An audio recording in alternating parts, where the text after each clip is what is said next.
Portanto, muito boa tarde a todos, bem-vindos a mais uma sessão do Conversas com Serralves, que é um programa que integra o Serralves Online Experience e que, no fundo, responde a esta nova realidade, este novo confinamento, incrementando a presença da Fundação de Serralves nas suas múltiplas atividades no espaço online. A conversa de hoje conta com a participação do arquiteto Álvaro Cisa, a quem agradeço desde já a sua presença, e no final teremos também uma intervenção do Manuel Casimiro, enquanto representante do Manuel de Oliveira. As conversas com Serralves são uma iniciativa que acontece de segunda a sexta-feira, sempre às 18 horas. Hoje a temática é a arquitetura, amanhã centrar-se-á na questão da cultura e do desenvolvimento territorial e contará com a participação de Jorge Barreto Xavier e do Carlos Martins com moderação de Manuel Gama. Depois da manhã falaremos com o Pedro Mexia acerca da exposição Manuel de Oliveira Fotógrafo e nos restantes dias todas as da Fundação estarão, no fundo, representadas nestas conversas que mantemos através da internet com o público de Serralves. O projeto da Casa do Cinema Manuel de Oliveira veio responder a uma vontade, a um desejo antigo do realizador, que consistia em disponibilizar o seu acervo pessoal à cidade e a todos aqueles que pretendessem com ele contactar. O projeto veio a concretizar-se em Serralves, a autoria do projeto é do arquiteto Álvaro Cisa. O início da construção aconteceu em meados de janeiro de 2018, mais concretamente no dia 19 de janeiro, e a Casa do Cinema foi inaugurada a 24 de junho de 2019. Portanto, além de se terem cumprido todos os prazos de construção, este foi também um projeto em que não houve qualquer derrapagem orçamental. Portanto, a esse nível correu, e a todos correu muitíssimo bem. A Casa de Cinema veio, contou com a participação de Manuel de Oliveira na sua definição e na definição daquilo que deveriam ser as diferentes valências do ponto de vista arquitetónico e funcional que deviam ser cobertas por este novo projeto. Um projeto que, no fundo, acolhe o acervo do realizador, trabalha a sua filmografia, quer do ponto de vista expositivo, quer do ponto de vista da programação, quer do ponto de vista de programas educativos e da investigação, e relaciona o seu cinema com o cinema de uma forma geral, também com o cinema contemporâneo. Portanto, houve uma participação muito ativa de Manuel de Oliveira em todo este processo. E a Casa do Cinema, que está localizada no extremo nascente do Parque de Serralves, veio, no fundo, redinamizar, conferir um novo dinamismo a todo este espaço de Serralves, ao qual se veio acrescentar, pouco depois, também o Tritopó, como vemos, aliás, nesta imagem. Tratando-se de mais uma construção no parque, e mais uma construção que se situa nas zonas limites do parque, como acontece de resto já, em primeiro lugar, com a Vila, com o Museu de Arte Contemporânea, com as construções referentes à Quinta e agora também com a Casa do Cinema Manuel de Oliveira. No fundo, toda a construção, todo o património arquitetónico da Fundação encontra-se nas zonas limítrofes do parque e, portanto, não tem implicações negativas em relação àquilo que é o parque na sua integridade, mas, pelo contrário, esta nova construção veio, de alguma forma, pelo menos de um ponto de vista empírico, ou aquilo que é a sensação que se tem neste momento em Serralves, ampliar o espaço. E, portanto, veio, de facto, conferir um novo dinamismo a esta zona do parque.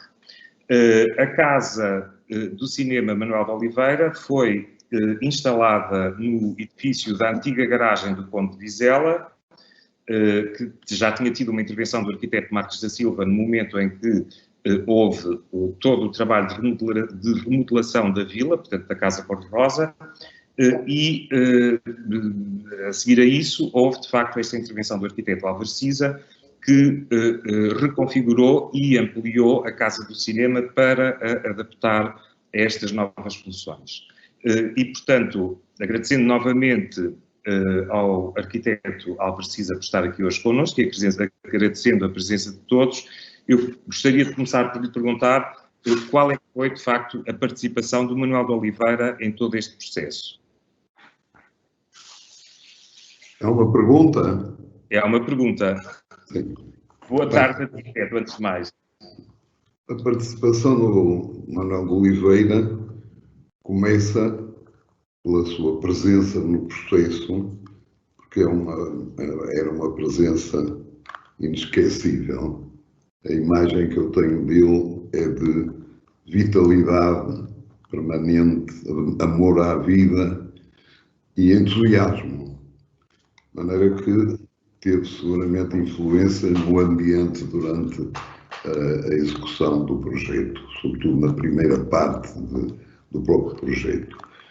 Não que interferisse na elaboração do projeto, não fazia exigências, acompanhava e houve sempre um entendimento ótimo.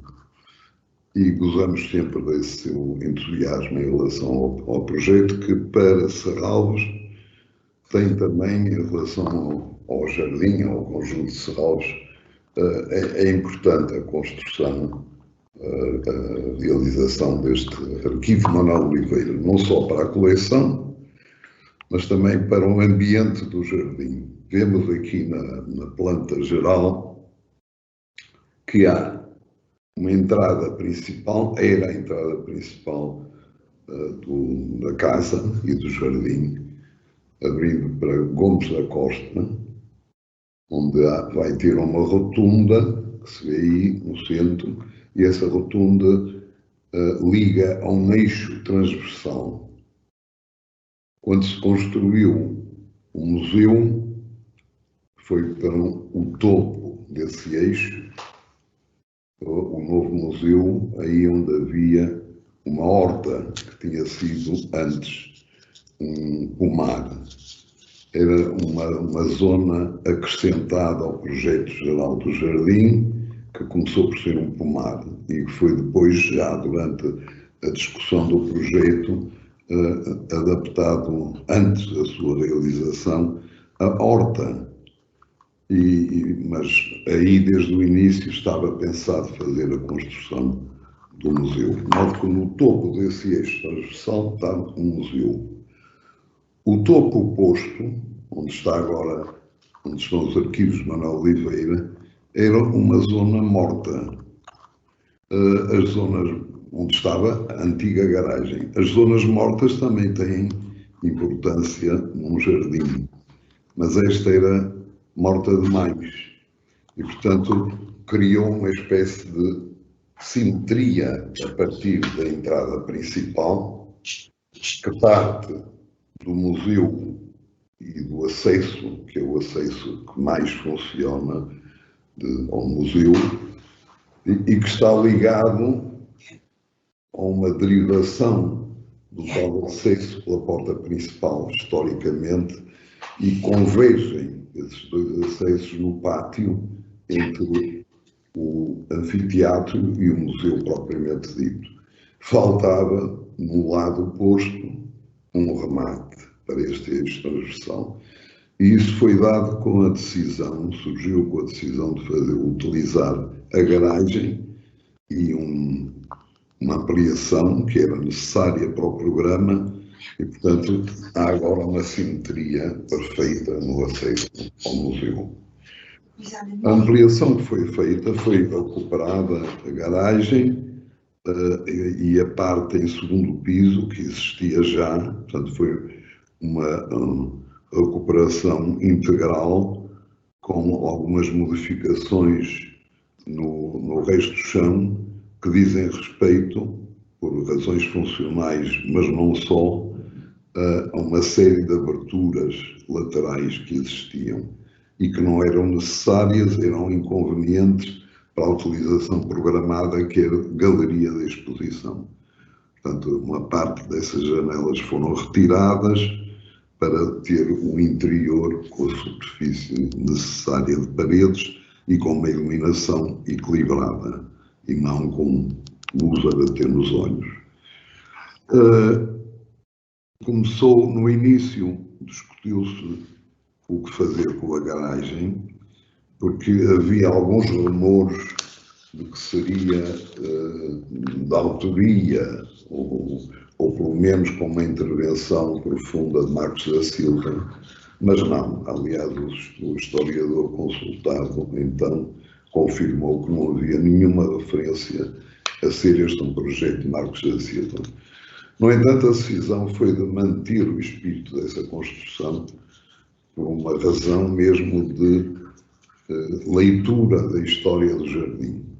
O que foi necessário foi fazer uma ampliação no seguimento do volume da garagem para a distribuição do resto do programa.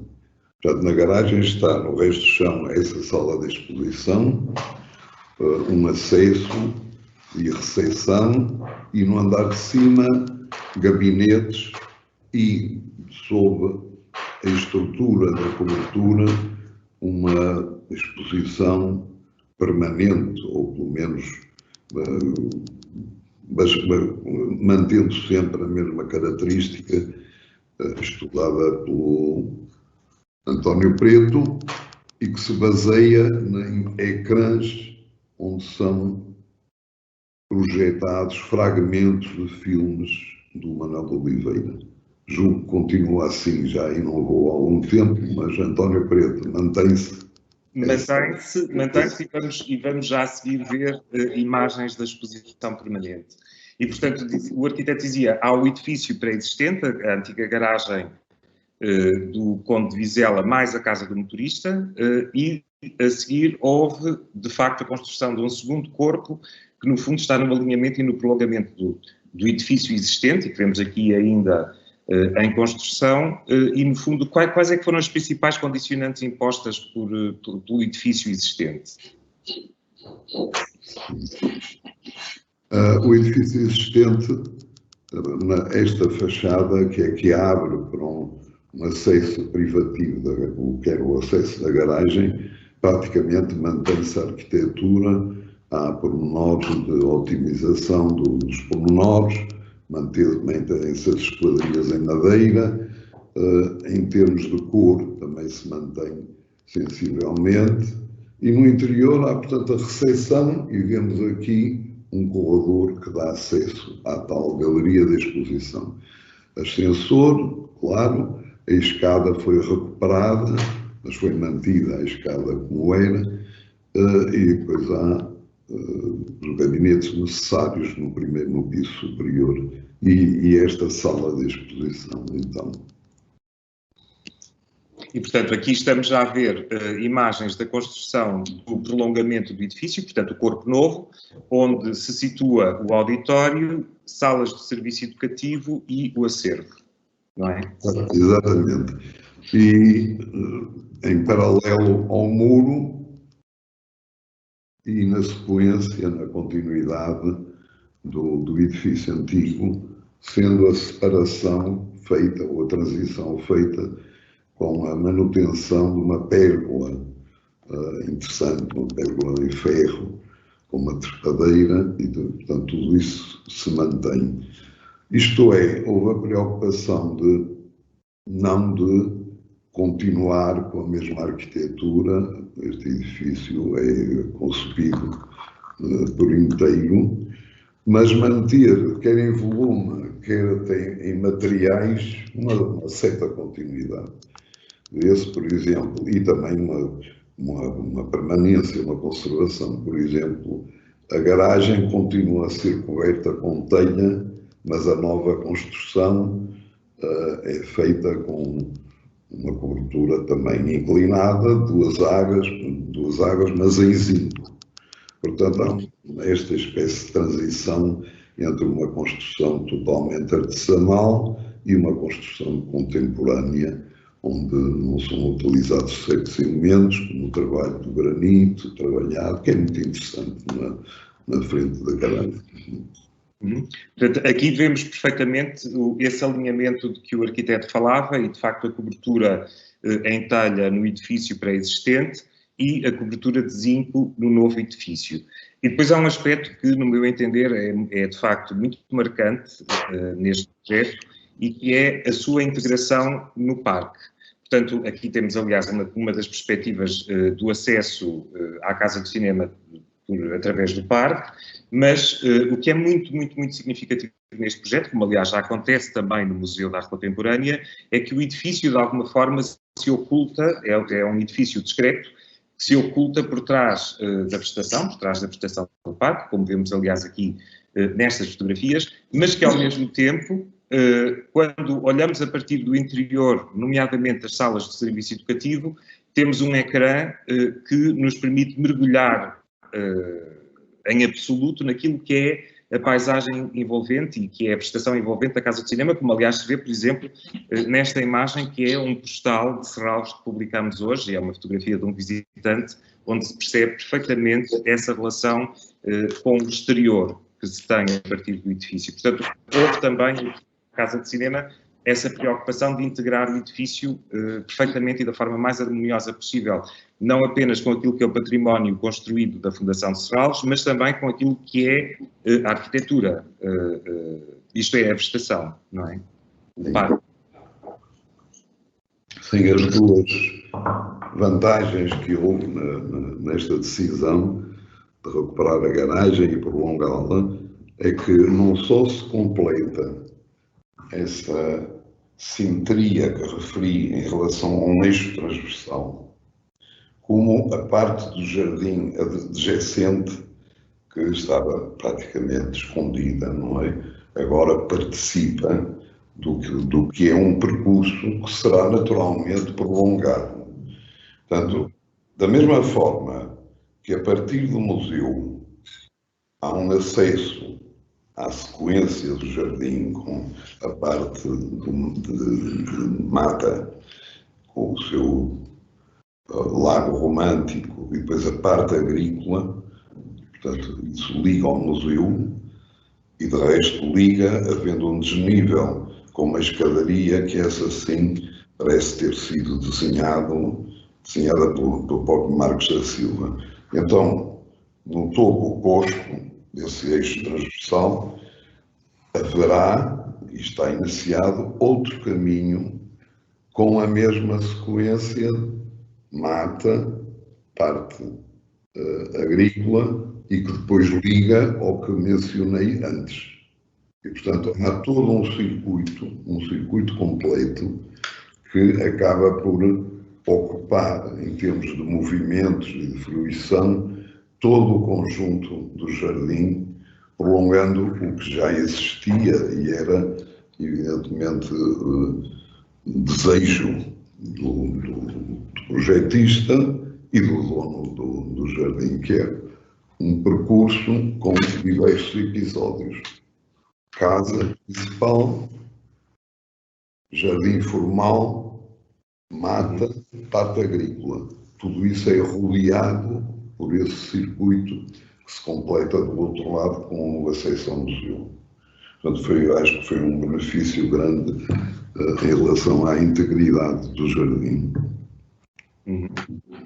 E aqui vemos perfeitamente a relação entre os dois edifícios de que o arquiteto falava há pouco e percebe-se perfeitamente o modo como o segundo, o acrescento, o edifício novo, aparece de facto como um prolongamento do edifício existente e temos efetivamente imagens da pérgola que no fundo asseguram a separação entre esses dois edifícios. Portanto, são dois edifícios com entradas, com acessos independentes, portanto não há uma circulação interna entre esses dois edifícios. Ao mesmo tempo, o edifício novo tem, para além de ter uma cobertura em zinco, de facto o destaca e faz com que contraste em relação ao edifício existente, é também um edifício onde o arquiteto convoca, digo eu, isto é uma questão, a arquitetura vernacular, não é? Quer dizer, aquela varanda com aquelas janelas ligadas sobre o parque não deixam de lembrar, com o acervo no piso térreo, não deixam de remeter para uma certa arquitetura vernacular portuguesa. Está de acordo?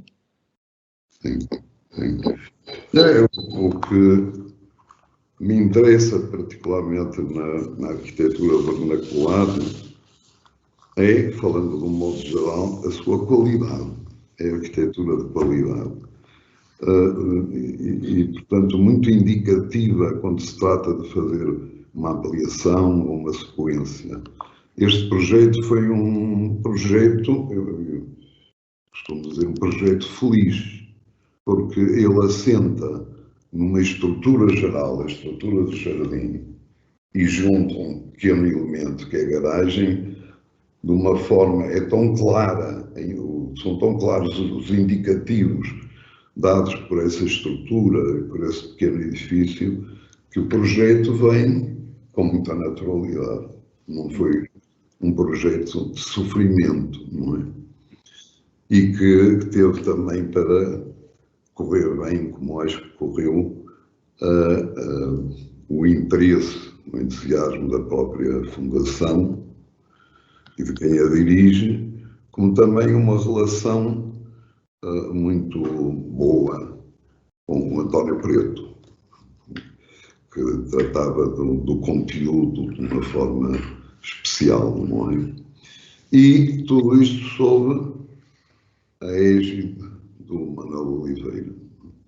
Esse foi o propósito, creio eu, plenamente cumprido neste projeto. Portanto, aqui vemos, de facto, novamente a zona de distribuição do edifício existente, portanto, o corredor de acesso que dá para esta primeira sala, onde temos um primeiro núcleo da exposição permanente Manuel de Oliveira, e também para a Galeria de Exposições Temporárias, que no fundo corresponde ao espaço onde se arrumavam os carros na antiga garagem que vimos há pouco nas fotografias. Portanto, há elementos nesta Galeria de Exposições Temporárias que remetem inevitavelmente para algumas soluções arquitetónicas que o arquiteto já tinha utilizado no museu e utilizou também já noutros projetos, e que tem a ver, por exemplo, com a iluminação. Portanto, esta espécie de mesas invertidas que, de facto, asseguram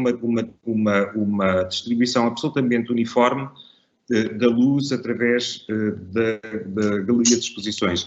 E o que permite, como se percebe muito claramente na exposição que está patente neste momento na Casa do Cinema Manuel de Oliveira, e que reabriremos em breve, assim se espera, e que é a exposição Manuel de Oliveira Fotógrafo, assegurar, de facto, uma iluminação absolutamente extraordinária de todos os elementos que são colocados nesta galeria. Há uma ciência, aliás, já muitas vezes se disse, e já muitas vezes se falou do arquiteto Cisa como, de facto, alguém que trabalha esta matéria e material que é a luz de uma forma absolutamente mágica. Há qualquer coisa de cinematográfico nisso também. E aqui, na Galeria de Exposições Temporárias da Casa do Cinema, isso é absolutamente evidente.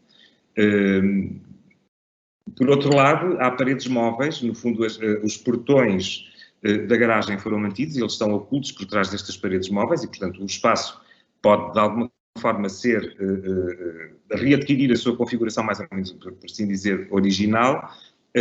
Mas quer falar-nos um pouco desse trabalho com a luz, arquiteto? Nomeadamente no que tem a ver com a iluminação de uma galeria de exposições, o que é provavelmente algo extremamente difícil de conseguir. Bem, antes de mais, eu já visitei muitos museus e o que eu prefiro em relação à iluminação artificial é a iluminação indireta, porque é neutra, não interfere em relação ao que virá a ser cada exposição e, além disso, é suave, não é violenta, incluindo a violência em relação às peças expostas, muitas vezes, sobretudo são desenhos, não é?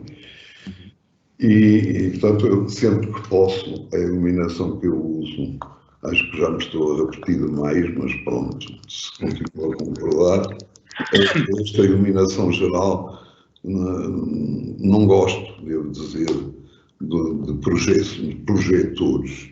Primeiro, por essa violência em relação ao próprio material exposto e em relação aos nossos olhos, quando deparam em determinado ângulo com o foco dos projetores. E Pronto, aqui aplicou-se esse mesmo tipo de iluminação. E não há iluminação natural forte, embora haja janelas, sobretudo a fachada, as do alçar lateral, retiramos-las. O que é absolutamente extraordinário nesta iluminação é que não há sombras, isto é, os visitantes, qualquer pessoa que percorra o espaço e em qualquer sítio do espaço que esteja, não projeta sombras, não é? Sim.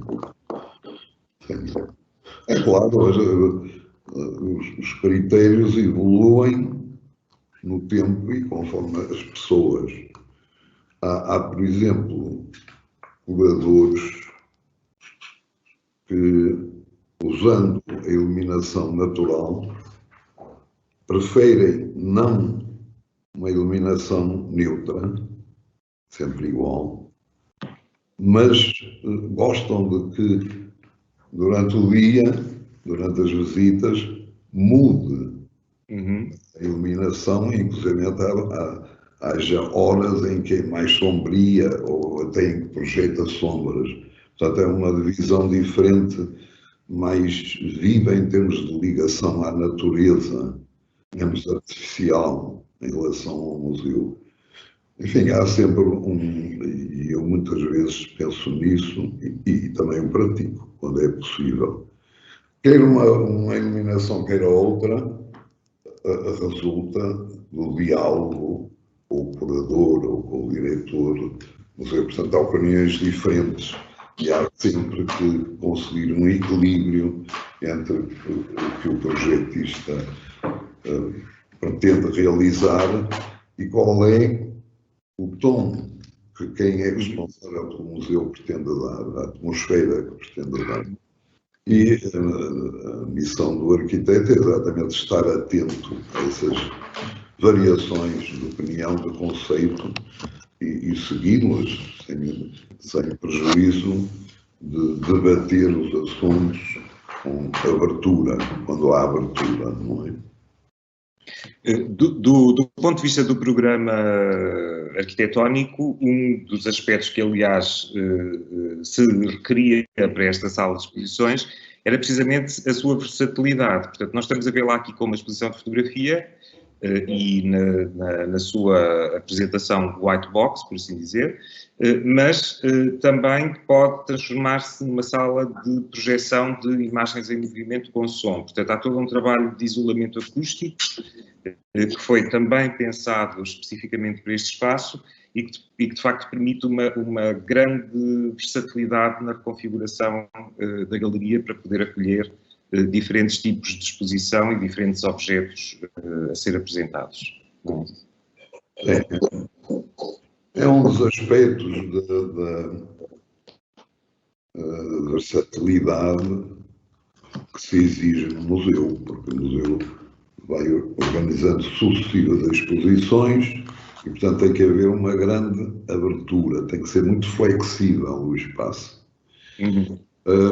Para mim, tem que ser também belo. E essa versatilidade não é nenhum obstáculo em relação à beleza, mas é antes um elemento enriquecedor e também uma prova da qualidade do espaço, essa versatilidade. Bom, eu às vezes sou criticado por gostar dos museus, do interior dos museus e do exterior belos. Já tenho ouvido dizer que estou a competir com os artistas, o que será algo ilegítimo, um abuso. Mas tive já em salas e em outros locais, já tive satisfação de dialogar, conversar com artistas que contam como fator enriquecedor também para a sua própria obra o diálogo com o museu, o diálogo com os espaços, tais como eles são, admitindo essa versatilidade, mas tendo uma qualidade intrínseca independente dessa versatilidade. Aqui vemos a galeria de exposição permanente, com o políptico de projeções de que o arquiteto falava há pouco, e com uma perspectiva muitíssimo acentuada pela colocação, pela orientação da colocação das madeiras, quer do chão, quer daquelas que funcionam como isolamento do teto. Aqui as múltiplas projeções onde apresentamos filmes de Manuel de Oliveira numa perspectiva analítica que permite relacionar, de facto, momentos diferentes de diferentes filmes. Em relação a esta galeria de exposições de arquiteto, de facto, não era evidente que este espaço do edifício pré-existente pudesse ser aproveitado, e tão bem aproveitado, para um espaço expositivo como aqui acontece. Sim. Não, eu até estou a vê-lo agora de uma maneira que ainda não tinha visto. Não sou grande frequentador do museu. Com desgosto, evidentemente, nem sempre é possível. Mas está muito bem, porque houve uma altura em que havia ali um móvel para pôr os prémios e objetos do Manuel Oliveira, e saiu agora, está aquela mesa na entrada, porque foi arranjada uma sala que inicialmente era para vendas, chegou-se à conclusão, e acho que bem, de que não valia a pena, e era um desperdício uma sala, porque já há na entrada principal, funcionalmente a principal de acesso ao museu, há um pavilhão com uma zona comercial, com uma loja. Portanto, como as pessoas, mesmo quando vêm a este museu, entram pela mesma abertura, embora possam eventualmente entrar por aqui, era demais ter outra loja, nem sequer seria rentável. Portanto, esse espaço foi utilizado para pôr exatamente os prémios, documentos, enfim, todo o material do espólio em exposições temporárias organizadas por si, e que na altura pediram para eu tratar do arranjo desta sala, que antes tinha umas mesas para as vendas e tal. Mas eu tinha visto uma sala que arranjou antes e gostei muito. E, portanto, isso não pega um tempo com o arquiteto, esta está muito bem. E pronto, então nomeei o arquiteto honoris causa e está. Portanto, a disposição de que o arquiteto fala é, no fundo, eu acho que está a ver a tal pérgola. Exatamente.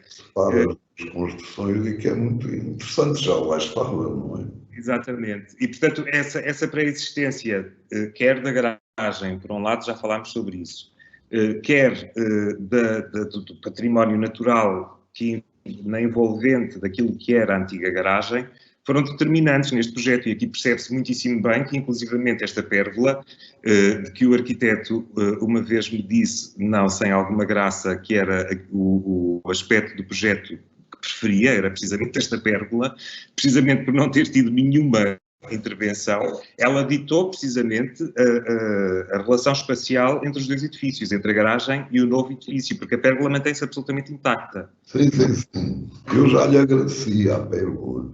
Ao longo do muro havia uns galinheiros e umas instalações ligadas à parte agrícola que foram retirados, evidentemente. E agora na parte agrícola neste momento está em construção um armazém num local onde já existia uma construção e que serve para guardar a maquinaria da agricultura, e assim mais uma cantina para o pessoal. E, portanto, há já um prolongamento das funcionais, mas não só, que penetra na parte da mata. Sim, na mata fez um circuito aéreo que fez o arquiteto Castanheira, em madeira, e, portanto, há um fortalecimento desse percurso integrado, como dizia antes, num percurso geral, que dá a leitura da totalidade, da integridade do jardim, e que vai ser ainda prolongado até à Casa Agrícola, não é? De modo que, pouco a pouco, tem sido adensando a qualidade e a abertura do museu. Portanto, de facto, o arquiteto está a falar do Tito Block, que define com a Casa do Cinema, de facto, um novo eixo, não é? Quer dizer, o próprio Tito Block, de alguma forma, está no alinhamento da Casa do Cinema. Portanto, aqui vemos o edifício novo, a nova construção. Aqui temos uma das fachadas do espaço do auditório e aqui temos o restante volume, portanto, que corresponde ao auditório da Casa do Cinema, cujo acesso se faz por esta porta que vemos agora na imagem, e agora a partir de dentro, e agora o auditório. Em relação ao auditório, não é uma sala de cinema convencional, manifestamente. Qual foi a sua filosofia, por assim dizer, ou qual foi o seu ponto de vista e a sua atuação em relação a este auditório? Que tem, por exemplo, uma coisa tão extraordinária, aqui vê-se, não se vê muito bem, mas na fotografia seguinte vê-se perfeitamente, que é uma abertura para o exterior que pode funcionar inclusivamente como uma janela. Portanto, aqui temos a tela do lado esquerdo, a plateia ao centro, a projeção em cima à direita e a porta de acesso ao fundo igualmente à direita. Portanto, esta é a vista frontal do auditório. Quer falar-nos um pouco sobre o auditório, arquiteto? Bem, a primeira coisa, condicionamento indicativo que dava o programa e a distribuição do programa era a dimensão. É uma sala pequena, não se previa-se, na altura falou-se em que se houvesse uma apresentação que exigisse muito público, se faria no museu, no anfiteatro, que esse tenha uma lotação já conveniente para o efeito, e que esta devia ser uma coisa mais íntima. As visitas ou são individuais ou são de pequenos grupos. Portanto, o que eu queria era compor um espaço utilizando a existência indispensável de uma cabine, uma abertura para a projeção, um ecrã e mais nada, praticamente. Cadeiras são uns meios idênticos aos do auditório do museu. E, portanto, é uma questão de escala que foi também determinante para a entrada. Então, veja que é uma porta pequenina, porque há pouca gente lá dentro. E, portanto, não há uma entrada muito franca, aberta. E aqui se pensa que se realizarão, se realizam, e julgo que já se realizaram, debates, portanto, não somente a projeção, e também projeção nesta escala, quando houver uma projeção que exija público, far-se-á no museu, portanto, é um complemento. Portanto, o auditório é de facto utilizado quer para a programação regular de cinema da Casa do Cinema Manuel Oliveira, quer também para conferências e outras situações que de facto já tiveram lugar aqui. Durante o processo de construção da Casa do Cinema, um dos pontos que me recordo de ter discutido com o arquiteto foi a cor do auditório, das paredes do auditório. Não sei se recorda que o arquiteto diz que isto é preto ou quase preto. Quero falar sobre esta opção de cor, que não é convencional em relação a uma sala onde se projeta cinema? Sim, eu sei, uma das dificuldades que tenho sentido é que, em geral, num auditório, quando é para cinema, sobretudo, mas nem só, se exige o preto. E a mim incomoda-me, porque, pelo menos nos intervalos, não é agradável acordar, se o filme era aborrecido, acordar numa sala escura. Eu defendi uma coisa intermédia, que é um cinzento, um cinza. Também não queria o branco, também seria agressivo, dada a dimensão da sala, toda a atmosfera da sala. E cadeiras também um cinzento escuro. Portanto, julgo que não afetará gravemente e tive a compreensão sua, não sei se com dificuldade para si ou não, mas chegamos a um consenso que poderia ser não propriamente preta, outros eventos daí, enfim. Acabou, não nos zangamos, pronto.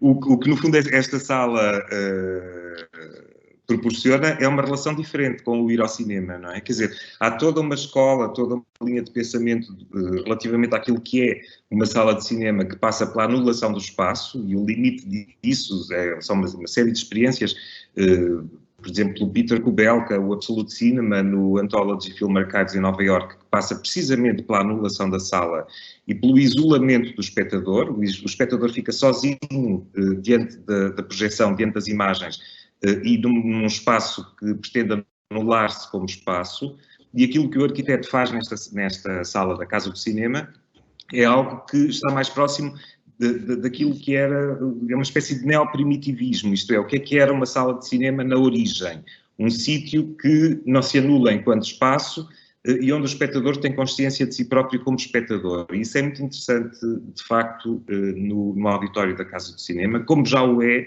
no auditório de Serralves, não é? Quer dizer, é um espaço público e que reforça essa sua dimensão pública. Não sei se concorda.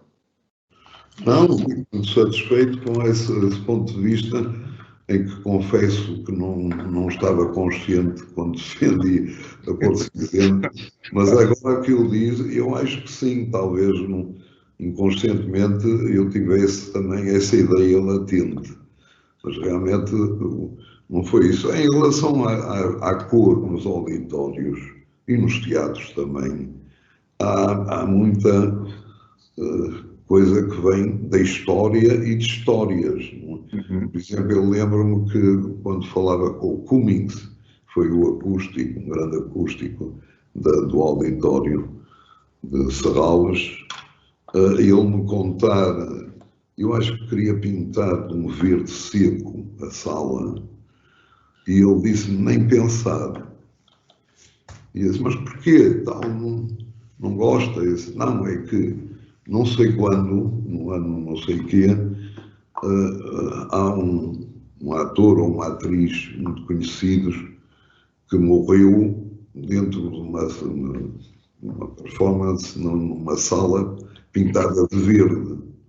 A partir daí, ninguém aceita num teatro, tão conhecido era esse ator e tal, a história que se montou em torno disso, que seja pintado de verde. Há muitos, por exemplo, de vermelho, falando de teatro. Sim, sim, sim.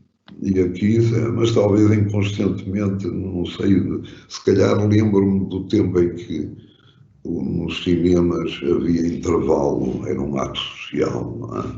E havia o convívio, eram sempre, o mundo era pequeno, cada mundo era pequeno e todas as pessoas viam-se, conheciam-se e tal, depois havia o intervalo, lá se ia fumar um cigarro, e, portanto havia toda essa parte social, independente da concentração propriamente no filme, no cinema, na projeção, que fazia parte do ambiente de um cinema. Em relação a isso, eu não sei se estou atrasado, porque eu tenho um feitio assim sobre o conservador.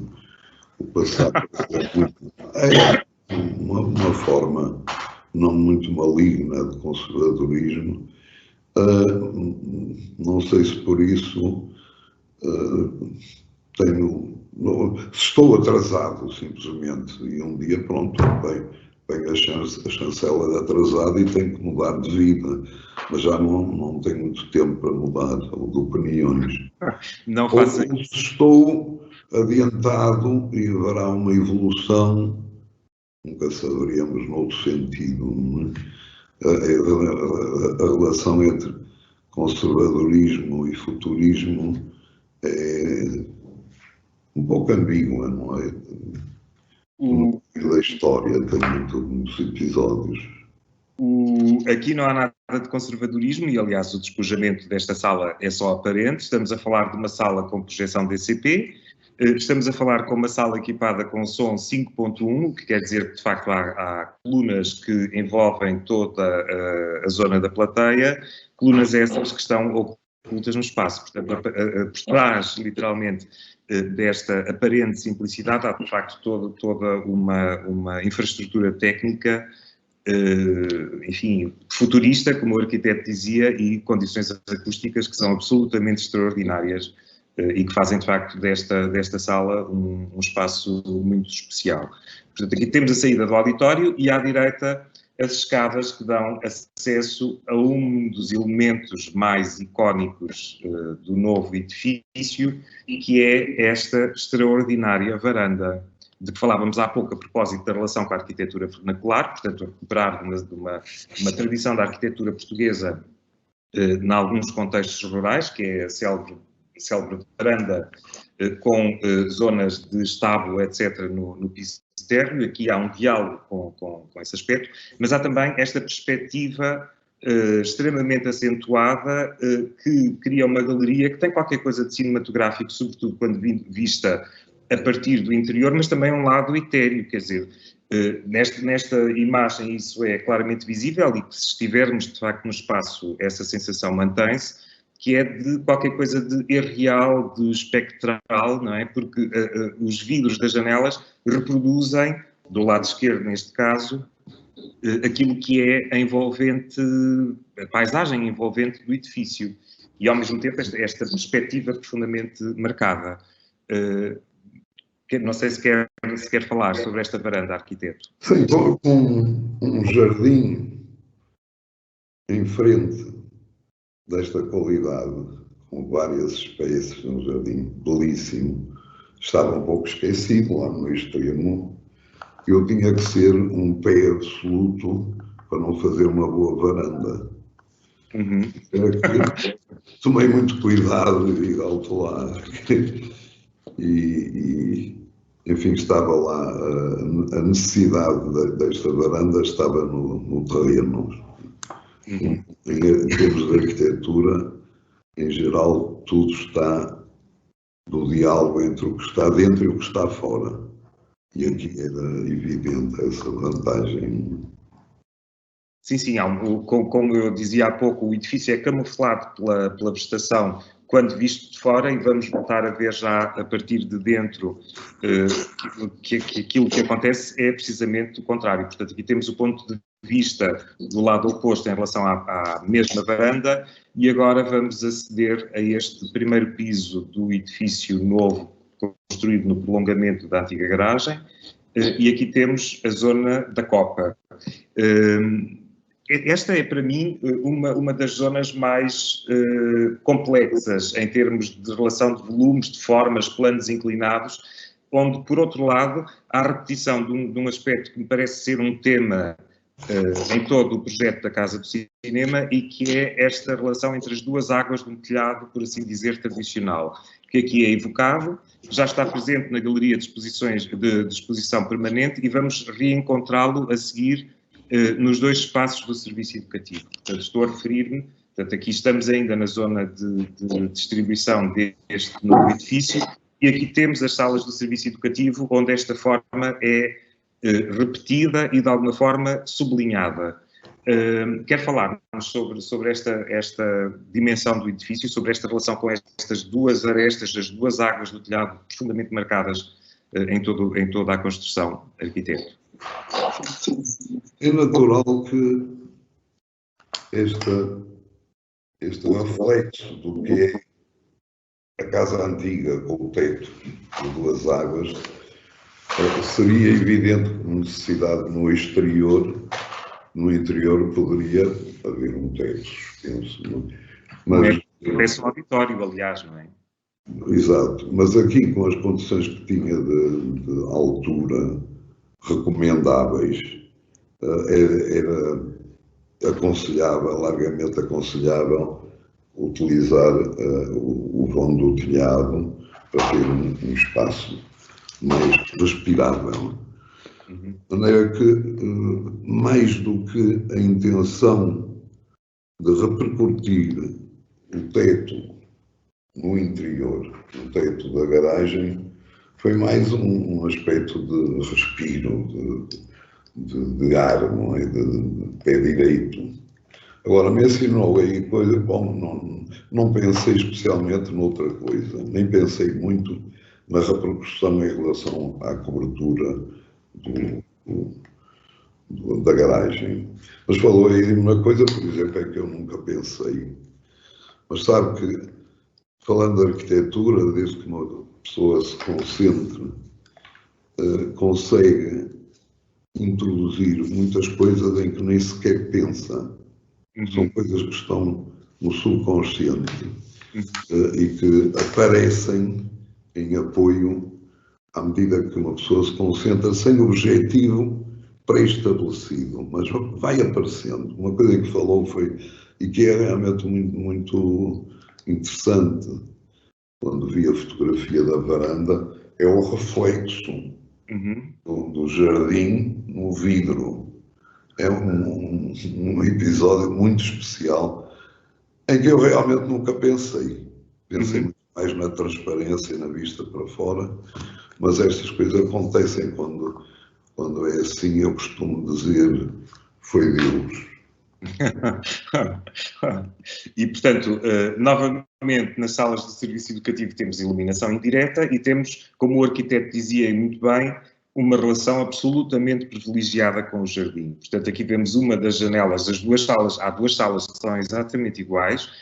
Ao lado destas salas encontra-se o espaço destinado à investigação e temos aqui uma das janelas que dão para a varanda e, como tal, consequentemente, para o jardim e que criam este efeito cinematográfico, eu arrisco, e que está nessa medida em conformidade com aquilo que é o programa ao qual responde a Casa do Cinema Manuel de Oliveira, e que esta espécie de panorâmica contínua sobre o jardim, com esta vista absolutamente extraordinária. Repito, sendo que o edifício do lado de fora é completamente camuflado por esta mesma prestação. Portanto, há qualquer coisa de, por um lado, de muito bonito e até de modesto e de difícil nesta arquitetura que não é uma arquitetura impositiva ou afirmativa ou espetacular, mas que, pelo contrário, procura ser uma intervenção discreta. Isso é verdade em todas as intervenções do arquiteto em Serralves, não é? Bem, sabe que essas impressões na visita do edifício mais apelativas, mais irreprimíveis, têm a ver também com aquilo que normalmente se chama simplicidade, que é a coisa mais complexa que há, a simplicidade. Mas realmente essa recusa ao grande espetáculo dá uma especial incidência a estes episódios que já estão para lá do edifício em si, estão na sua relação com o território.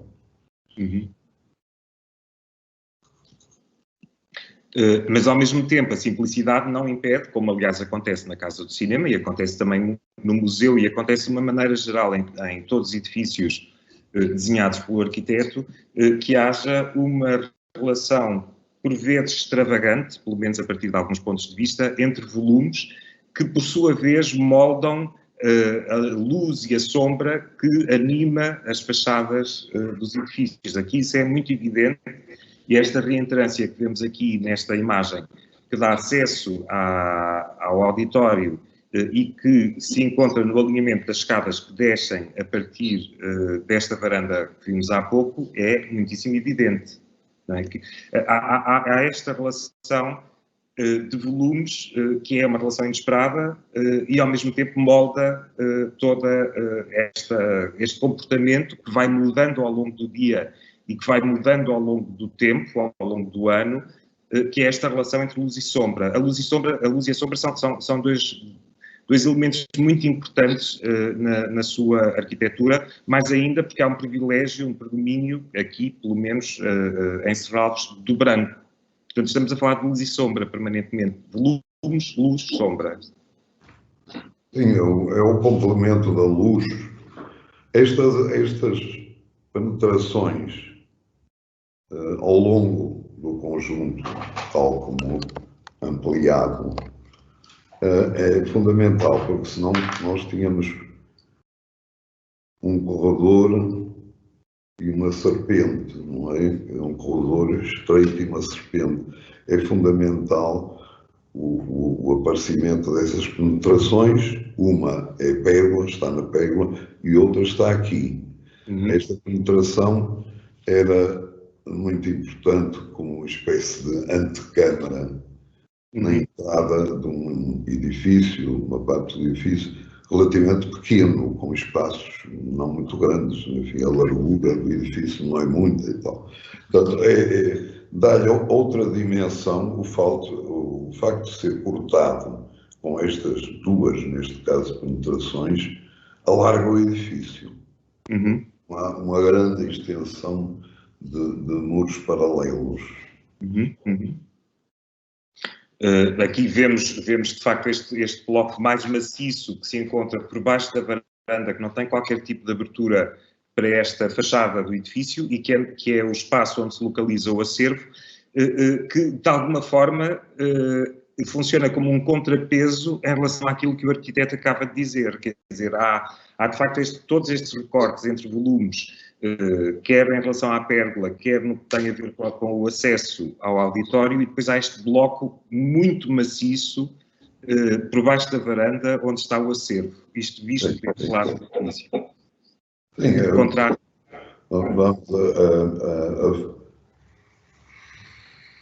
A interferência, a influência da varanda, esse aberto horizontal no edifício, é aumentada pelo facto de a base ser totalmente fechada. Sabe, isto na arquitetura, o que mais se aproxima da arquitetura, para mim, minha opinião, é a música. Porque a música também é feita de sequências e de rupturas. Está a ouvir uma sinfonia e a música vai fluindo e de repente para, depois recomeça. Há uma sequência também aí de vazios e volumes. E essa forma sincopada de desenvolver, neste caso, um edifício, tem muito a ver, para mim, com a lição que se tira de ouvir música. Em relação a um aspecto que falávamos há pouco, que é a recusa da espetacularidade e, ao mesmo tempo, uma provocação ou uma recusa em relação àquilo que seria óbvio. Por exemplo, aqui temos uma varanda que é completamente pegada sobre o parque e que, de facto, oferece para quem está dentro do edifício uma visão panorâmica sobre toda a paisagem envolvente a Casa do Cinema, mas depois há, ao mesmo tempo, os tubos de queda do escoamento de água do telhado, que estão aqui e que pontuam, no fundo, essa fachada em dois pontos e que são elementos óbvios, quer dizer, a água tem que ser evacuada por gravidade e, portanto, é evidente que este é o ponto favorável para o fazer, porque é o ponto mais baixo do telhado, mas, ao mesmo tempo, também são dois elementos que perturbam, de alguma forma, essa visão panorâmica pura que a varanda nos dá, e que são uma provocação, não é? Porque seria muito fácil ter desviado os tubos de queda para uma outra localização que não interferisse com esta visão completamente rasgada sobre o parque que a varanda oferece, não é? Eu gosto, falando de tubos de queda e falando de águas, assim, muitos anos atrás, eu embutia sempre os tubos de queda de água no volume construído, não se viam, achava que perturbavam, mas depois mais perturbado fiquei quando aqui e ali começou a haver o desastre e houve um furo, ou havia um defeito na junção do tubo de queda e tal, e começou a aparecer uma mancha d'água. Não há coisa pior e que mais irrita um dono de obra Olha que na altura disse, não tenho que encontrar beleza ou coerência em pôr os tubos cá fora, senão tenho sempre à porta donos de obra zangados por comentário, não é?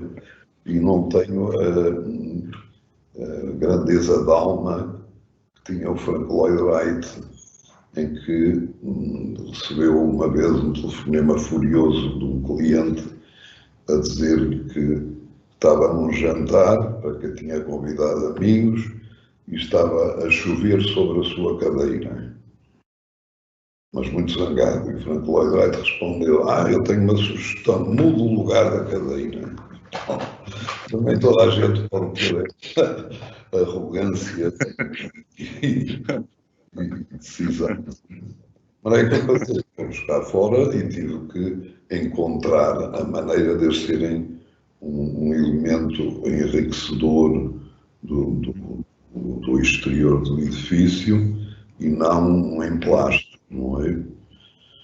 E neste caso acho até que favoreceu, porque parece são grandes, não são grandes em si, mas em proporção são grandes volumes, sem qualquer acidente, e aparecer a delicadeza de um tubo de queda que tem entre 8 e 10 centímetros, estabelece um contraste e outro tipo de elemento rítmico, estabelece o ritmo que pode ser favorável, não é? Agora, passamos para a fachada. Dentro, não é? Desculpe? Nunca mais entra água lá dentro. Pois, esperemos que não. Os tubos de queda. Passamos para a fachada oposta do edifício, portanto, uma zona mais técnica, por assim dizer, com uma segunda porta de acesso ao acervo e com a escadaria que dá acesso à cabine de projeção e que dialoga mais uma vez com a pré-existência, quer dizer, este muro lateral que vemos à direita é de facto o limite da propriedade, e vemos aqui que há um diálogo entre o volume do próprio muro mais a escada interior de acesso à cabine de projeção. E aqui temos a fachada, enfim, a outra fachada, a fachada oposta da Casa do Cinema, que dá, portanto, este caminho prolonga-se para o parque, e aqui temos a porta de acesso, duas portas de acesso à zona do acervo. Há qualquer coisa que, olhando para esta imagem, me faz pensar em algumas igrejas que o arquiteto projetou. Há qualquer coisa de uma solenidade de um edifício religioso neste ponto de vista sobre a Casa do Cinema. Não sei se concorda com isso. Não, já me tenho dito isso em relação a outras obras. E o que se passa é aquilo que designamos como religiosidade ou como sagrado, existe na arquitetura. E existe na arquitetura não isoladamente como objeto, mas em função da sua relação com a paisagem, a natureza ou as construções envolventes.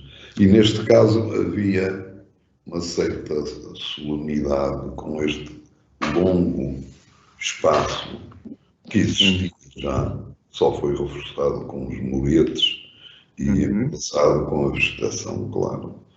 E aí pude falar com o paisagista de Serralves, porque tínhamos um problema que julgo que já estará resolvido, em definitivo, com a relação com o muro do vizinho. Mas há este grande, longo espaço, longo relativamente, para um acesso, para umas aberturas, de que uma é mais curta para evitar, para estabelecer coerência em relação à assimetria da fachada. Podiam ter 3 portas. Isso é que seria solenidade exagerada, e aquela porta corresponde-se. Não sei bem o que é. Uma saída de emergência. Saída de emergência. Lamento tem bem melhor memória do que eu e também acompanhou a obra mais horas do que eu. E portanto, lembra-se que é uma saída de emergência. Portanto, designa também que não é uma entrada principal, como não é, e estabelece uma assimetria que tem a ver com a própria massa de vegetação, é ali um maciço de vegetação muito alto, contrasta com os muretes baixos destes relevados, e portanto tudo isto funciona em ligação com a construção, com a casa construída. Ou por outra, a casa construída tinha que utilizar estes elementos, ou seria um pequeno edifício irrelevante. Portanto, a composição conta como um todo com o que é exterior a ela e com ela própria. E, portanto, aqui temos a zona de acesso ao arquivo. Portanto, aquela porta que víamos há pouco, a maior, é aquela que temos agora aqui do lado esquerdo. E, portanto, aqui uma das portas atrás, com o elevador e as escadas de acesso ao piso superior, portanto, ao espaço de investigação. E aqui o acervo propriamente dito, portanto, já com os móveis para acondicionar todo o acervo de Manuel de Oliveira. É um espaço de acervo também muito particular, porque desde logo, para além de ter iluminação natural, como vemos nesta fotografia, tem também esse acesso diretamente para o exterior. De qualquer modo, são duas salas absolutamente magníficas, portanto, o acervo é composto, de facto, por duas salas que são sensivelmente iguais e que estão apetrechadas com todas as condições técnicas para a salvaguarda dos materiais que aí estão arquivados. Portanto, um acervo com luz natural, arquiteto Cisa. Como? Um acervo, portanto, um arquivo com luz natural. Sim. Eu gosto muito do espaço arquivo. Em parte pelo recheio, o conteúdo, mas em parte pelo próprio ambiente que se encontra no SIGO. Os espaços que eu mais gosto nos edifícios são o arquivo e a casa de máquinas. A casa de máquinas, em geral, é uma coisa escura e feia e mal arrumada, no meio de tubos para aqui, tubos para ali e tal. Mas uma sala de máquinas bem ordenada, uma coisa belíssima, pela complexidade que tem, torneiras, tubos, escadotes, sei lá. E uma coisa que me agrada muito também, falando disto, é talvez a função mais importante de um arquiteto, que é fazer dos espaços potencialmente feios belos espaços.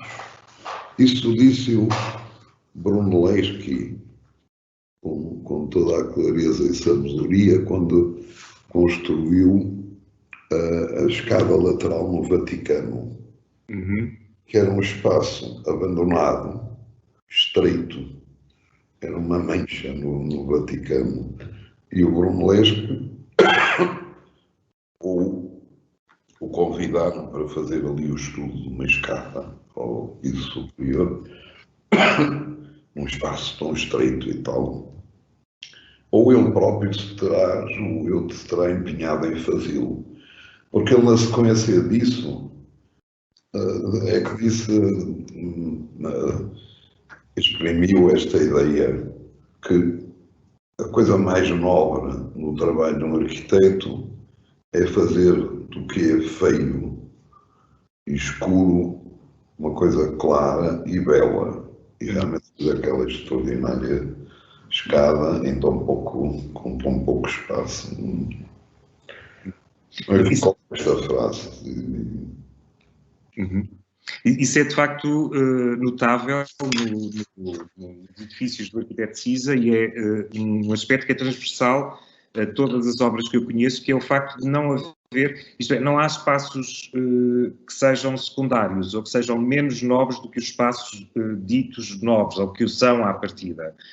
Infelizmente não temos nenhuma fotografia da Casa das Máquinas para mostrar, mas o acervo disso é um bom exemplo. Mas a mesma coisa acontece também, por exemplo, com o edifício do museu, com o Museu de Serralves. Quer dizer, os espaços de trabalho, os espaços de circulação, os espaços de armazenamento são tratados com o mesmo cuidado e com o mesmo... enfim, é isso, com o mesmo cuidado que o são os espaços mais visíveis e aqueles que estão realmente abertos a público. Isso é um aspecto comum no seu trabalho, arquiteto. Um edifício é um todo. Se uma parte do edifício é horrível, o edifício cai todo. Uhum. Porque um edifício é percorrido. Nem que seja só o responsável pelo arquivo, mas não é assim. Um arquivo vai muita gente estudiosa e tal. Eu lembro-me de, assim, em relação a esse tema, de ver um móvel, desenhei um móvel, uma cômoda assim, e abri a gaveta, e a gaveta, o móvel estava muito bem feito, com boas madeiras, era um bom marceneiro, mas eu abri a gaveta e vejo que o fundo da gaveta era um desastre. Uhum. E disse ao carpinteiro, ao marceneiro, já que diabo isto não é isto e tal, e disse, é que isso não se vê. Eu disse, olha, eu estou a ver, abri a gaveta e há de haver milhares de pessoas a abrir esta gaveta. Não quer dizer com isso que a qualidade seja a mesma. Uhum. Também tem que haver uma espécie de hierarquização conforme o que é a importância dentro de um percurso que é geral deste ponto ou daquele ponto. Um simpatizar que fosse a gaveta por dentro igualzinha, a gaveta por fora, com a mesma madeira preciosa e tal. Simplesmente, um bom carpinteiro, um bom marceneiro, não faz igual, não faz, se quisermos, com o mesmo requinte, mas faz com sabor. Uhum. Um bom carpinteiro também é incapaz de fazer um interior de uma gaveta mal, porque é contra a sua noção do que está a fazer um todo, um móvel. E com os edifícios é um pouco a mesma coisa, não é? Há tom diferente. Uhum. Há o coroar do edifício em um determinado espaço e há as instalações sanitárias. Não pode ser a mesma coisa, mas a qualidade está lá. Pode ser um grau diferente de qualidade e isso um bom artesão, falando de carpintaria, faz isso espontaneamente. Porque é para a sua mentalidade fazer uma coisa frustre, mal.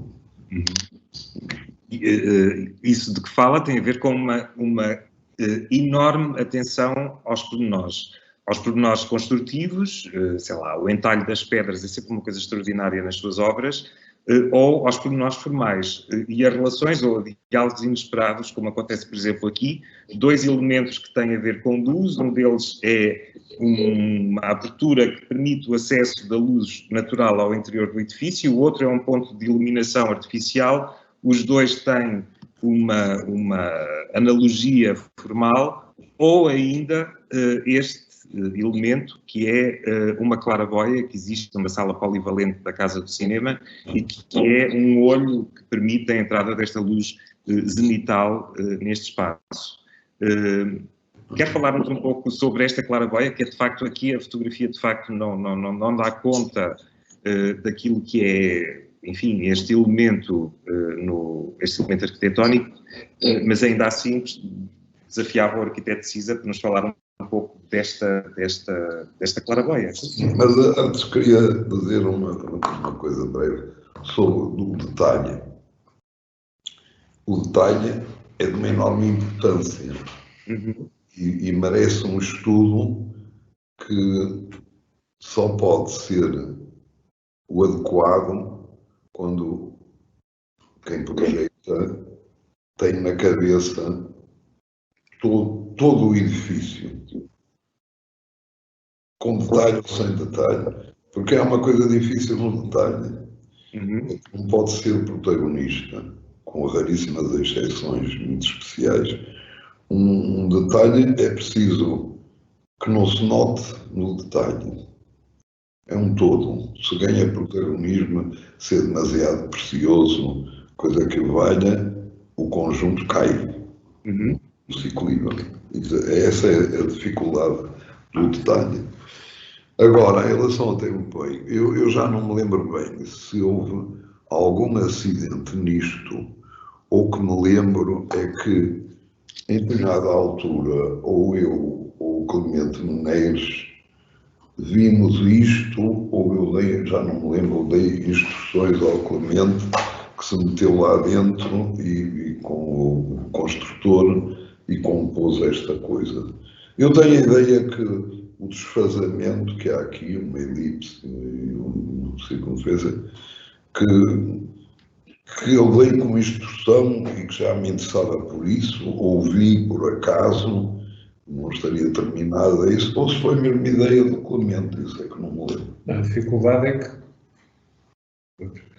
ficou mal feito, não é? Foi preciso destruir, demolir e fazê-lo a segunda vez, que é uma coisa que é sempre chata, não é? Não é uma grande lição. O erro também cria. A simplicidade da forma final também resulta do esforço de ter que se fazer e desfazer e refazer e insistir com o empreiteiro para no fim parecer que é quase espontâneo, não é? Portanto, em geral, nasce, independentemente da contribuição de cada um dos intervenientes, nasce de um erro. E não deixa de ser curioso, porque o erro também é criador, porque exige a correção, e a correção muitas vezes exige um caminho diferente, inesperado, que não sairia da cabeça. Eu tenho a certeza que não pensei inicialmente em fazer isto. Um cone, como uma abertura, coisa. Portanto, isto, julgo que esta é a mesma realidade. Nasceu de um erro, que depois não preciso corrigir. Se calhar podíamos agora passar a palavra ao Manuel Casimiro, não sei se ele quer acrescentar alguma coisa em relação a esta conversa, e já agora aproveitava para dizer que infelizmente não vamos poder abrir esta conversa ao diálogo com todas as pessoas que estão a assistir, porque hoje tivemos que optar por uma modalidade técnica diferente, tendo em conta que temos 400 pessoas a assistir a esta conversa e, portanto, não foi possível, de facto, abrir a conversa à participação de todos aqueles que estão a assistir. Mas ainda assim gostava de perguntar ao Manuel Casimiro, que nos está a acompanhar, se quer acrescentar alguma coisa em relação à conversa. Eu principiaria por cumprimentar o arquiteto Cisa Vieira, pessoa com muito estimo e cuja obra muito considero, e também cumprimentá-lo a si, António Preto, diretor da Casa de Cinema, assim como todos aqueles que nos estão a ouvir, os 400 pessoas que diz estarem a ouvir. Sabia, tinha ficado nervoso. Como diz? Por isso é que só disse agora. Como diz? Está nervoso. Não, isso é impressão sua. Não estou. A questão, não estou, é a minha maneira de ser. Não, tinha ficado nervoso eu quero dizer. Sim, não tinha percebido. Principaria por, depois disto, dar duas notas. Gostei muito de ouvir as explicações do arquiteto Cisa Vieira, naturalmente, desta obra que é magnífica, e parece-me que seria oportuno fazer duas notas. Uma sobre a obra oliveiriana, o cinema de Oliveira, e a relação que esse cinema tem com a casa de cinema. O cinema, como sabemos, é imaterial. E Manuel de Oliveira chocou muita gente quando... Eu estou com voz um bocado rouca, é por isso que eu estou a falar assim. E Manuel de Oliveira chocou muita gente quando deu entrevista, sobretudo em França, sobre o cinema, ao dizer que o cinema não existia. O que existia era o teatro. O teatro que era material e que, portanto, existia o teatro e não o cinema. Isso provocou uma grande celeuma, e estou a falar disto para dar nota de que o acervo, que é material, que Manuel de Oliveira deixou na Casa de Cinema, é coisa que ele muito considerava, porque entendia que os testemunhos podiam contribuir para um aprofundar da sua obra e do entendimento mais profundo e a quem quisesse estudar a sua obra, e para isso achava que a Casa de Cinema devia ter 2 salas pequenas, que não tem, infelizmente. A Casa de Cinema foi construída, como todos sabemos, já depois da sua morte. Ele tinha vontade que a Casa de Cinema tivesse 2 ou até 3 salas pequenas para exibir em permanência o acervo que deixou. Podia deixar o acervo material, podia deixar o acervo digitalizado, coisa que ele não era isso que ele achava que era útil. E, portanto, acho que, e não é como a crítica aqui que estou a fazer à Casa de Cinema, que é esplêndida, do arquiteto Cisa Vieira, é apenas no entender daquilo que Oliveira queria, faltam essas duas, pelo menos 2 salas de exposições pequenas que contribuiriam para o tal conhecimento, podiam contribuir para o tal conhecimento da obra, da sua obra. E era isto que eu queria dizer. Não vou falar da dialética do material do Adorno, do filósofo, que era bem mais complexo. Vamos limitar aqui a um pequeno dito que refere a ideia de Oliveira. Não sei se querem comentar alguma coisa. Muito obrigado, Manuel Casimiro. Não sei se o arquiteto Cisa quer falar sobre esse aspecto. Sim. Não, quer dizer, dispunha-se de X metros quadrados e, portanto, debateu-se o programa. Mas, no meu espírito, na minha opinião, é capaz de ser mais interessante, como tem sido feito, agora fazer não uma exposição permanente de todo o acervo, ou de uma parte selecionada do acervo, mas sim temas diferentes sucessivamente. Neste momento, julgo que está na sala que arranjou aquela que vimos a fotografia há pouco, uma parte do acervo. E disso poderá resultar uma maior concentração em diferentes temas dos tantos que enfrentou ou como se confrontou o Manuel de Oliveira e, portanto, dar estudos, debates particulares sobre particulares aspectos da sua obra. Portanto, no meu espírito, é capaz de ser mais rico isto do que ter uma exposição permanente com todo o acervo. Não era isso que eu estava a estava... atenção para isto e para aquilo. Mas não era isso que eu estava a dizer. Quer dizer, há uma sala principal que era que Oliveira queria, não é? Uma sala principal que tem as exposições. Agora são as fotografias de Oliveira. Mas na ideia dele, achava que em paralelo, porque estamos a falar de um museu, e um museu não tem que ser apenas uma exposição, pode ter 2, 3, Serralves tem 4, 3 exposições em simultâneo, não é necessário, até para atrair o público. E, portanto, a ideia do Oliveira era haverem várias pequenas coisas em simultâneo que podiam ter afinidades com a sala principal, com a exposição da sala principal, ou não, ou podiam ser independentes. Isso era o programa que devia ser feito pelo diretor da Casa de Cinema, conforme achasse que era assim ou de outra maneira. Podia ser complementar, mas também podia ser independente da sala principal. Era essa coisa. Porque o acervo, como já foi dito, é um acervo imenso, imenso. E que ele tinha consciência plena de que esse acervo era imenso e era riquíssimo, em muitas frentes, cartas, documentos de várias ordem. O Dr. António Preto sabe bem do que estou a falar, e portanto, esse acervo, duas ou três salas, com a sala principal, na opinião do Oliveira, não eram demais. Era só este reparo que eu faço, que não quero de maneira nenhuma, não é minha intenção estar aqui a beliscar o seu projeto, que eu muito aprecio, não é?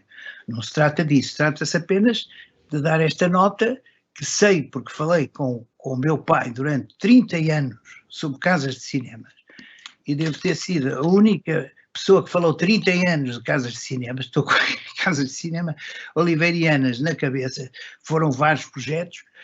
Houve até um projeto inicial que não se chegou a concretizar na Suíça, depois houve, que ele não quis, depois houve várias outras propostas de vários tipos, e houve a do Souto Moura também, e o que foi a Bom Porto, o que chegou a Bom Porto foi o do arquiteto Cisa Vieira. Gostava só de frisar que, de facto, o acervo é uma dimensão importante daquilo que é a Casa de Cinema Manuel de Oliveira e tem sido intensamente trabalhado. De resto, a exposição de fotografia, que neste momento, a exposição temporária de fotografia que neste momento está patente, é uma exposição que decorre do acervo. O acervo está numa parte muito significativa disponível na parte da exposição permanente, num videowall que permite o acesso a uma série de documentos relacionados com os filmes e que estão traduzidos para inglês, tendo em conta que o público que visita Serralves é um público que nem sempre fala português e, portanto, essa é a única forma de promover o acesso a essa documentação. O acervo tem vindo a ser objeto de debates, vai ser em breve objeto de uma publicação que de facto permite um acesso inteligente a esses materiais, na medida em que são materiais que, sendo exigentes, exigem de facto um tempo mais demorado para um contacto com eles mesmo, e portanto na Casa de Cinema temos plena consciência da importância do acervo de Manuel de Oliveira. Sim, gostaria também de partilhar. Há pouco ficou em suspenso, arquiteto Cisa, imagens. Desapareceu a imagem. Da zona técnica da Casa do Cinema, de que o arquiteto falou. Temos aqui, de facto, duas fotografias que permitem ilustrar isso mesmo e que são representativas dessa profusão de canalizações e de elementos técnicos que constituem este espaço. Doutor António Preto, eu gostava de fazer uma observação ao que disse. Sim, sim. Mas quer que faça agora? Sim, sim, pode fazer. É que essa maquineta que tem do virtual era algo que o meu pai não estaria, digo-lhe já muito coisa, porque isso é uma ajuda para quem visita um museu. Mas um museu tem que ter a presença dos objetos. Um museu não é um computador que um académico tem à sua frente e que pode visitar. Eu posso visitar os museus todos de Nova Iorque e posso visitar os museus todos de Londres e visitar toda a documentação que está patente numa biblioteca, seja ela qual for, que esteja enfim, no virtual. Portanto, não é, o Manuel de Oliveira queria a presença dos objetos, por isso é que deixou, porque se não quisesse essa presença dos objetos, ele não deixava os objetos em si, digitalizava tudo e deixava essa digitalização à casa de cinema, porque esse espólio podia ir para outro sítio, foi muito pedido por várias instituições, portanto, e seguiria para outra instituição. A ideia do Oliveira era ter os objetos presentes.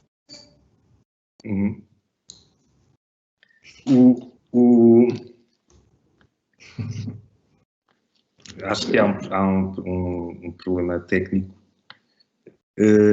Arquiteto, deixámos de conseguir ouvir o Manuel Casimiro. Não sei se, quer dizer, face aos constrangimentos do espaço da Casa do Cinema, de facto há um espaço que é limitado e, portanto, houve soluções, quer do ponto de vista arquitetónico, quer do ponto de vista curatorial, que tiveram... Mas deixe-me repetir, então.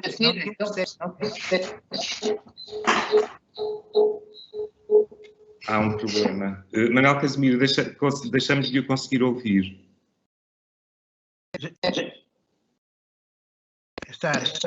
Eu ativo o som e deixa de ouvir. Parece que não querem ouvir o que eu digo. Não. Deve ter um problema. Se querem ouvir o que eu digo, posso falar agora, porque é para isso que eu estou aqui, não é? Claro. Eu estou a dizer, repito, a Casa de Cinema, o Manuel de Oliveira deixou o acervo, a matéria, o material, o acervo material, não deixou digitalização. Se tivesse intenção de mostrar como está a defender a digitalização desse material através de uma maquineta, ele não deixaria o material, porque era inútil, então entregaria, porque foi muito requerido, a outras instituições. Ele deixou esse material para ser exibido, e é por isso que eu falei nas duas pequenas salas de exposição. E um museu não mostra o virtual. Um museu mostra o cinema, está bem que é virtual, mas não mostra o virtual, mostra os objetos em si. Não vai ter agora fotografias dos museus dos quadros, em vez de ter os quadros presencialmente. Os quadros devem ser exibidos tal e qual. E virtualmente temos acesso no computador, não é preciso visitar um museu.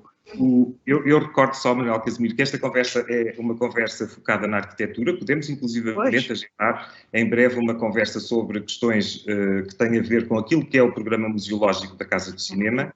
A questão da digitalização que coloca é, de facto, uma questão absolutamente pertinente, mais ainda nos tempos que correm, e, de facto, a digitalização é absolutamente fundamental, e a Casa do Cinema tem, aliás, vindo a trabalhar também na digitalização do património cinematográfico de Manuel de Oliveira, portanto, dos filmes, que é a condição sine qua non para essa obra poder continuar a ser apresentada ao público, tanto em Portugal, quer para uma circulação internacional, e, de facto, a digitalização, como muito bem diz, é, de facto, uma dimensão muitíssimo importante, fundamental, diria, nos tempos que correm e cada vez mais, possivelmente.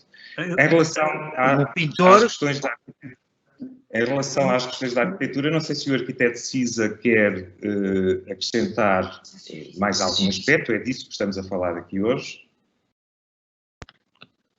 Arquiteto.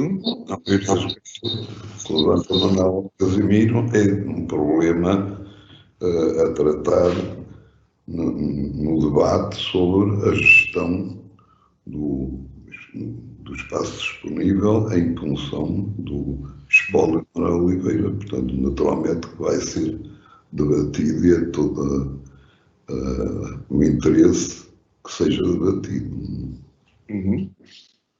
Muito bem, então eu gostava de agradecer muitíssimo a participação de todos, a participação do arquiteto Cisa, de Manuel Casimiro. Recordo que amanhã há uma conversa sobre cultura e desenvolvimento territorial. Na quarta-feira vamos ter uma conversa com o Pedro Mexia sobre o acervo do Manuel de Oliveira, que está neste momento em exposição na Casa do Cinema e continuará, obviamente, a ser trabalhado de diferentes maneiras e de formas que sejam pertinentes e que, de facto, justifiquem em relação aos objetos em questão. Neste caso, estamos a falar da exposição Manuel de Oliveira, fotógrafo. Mais uma vez, muitíssimo obrigado, arquiteto. É um prazer trabalhar diariamente num edifício magnífico que desenhou para acolher o acervo de Manuel de Oliveira e para criar condições para o apresentar e dinamizar. Muito obrigado a todos e continuem a acompanhar as conversas com Serralves de segunda a sexta-feira, sempre às 18 horas. Obrigado, boa tarde. Obrigado. Obrigado.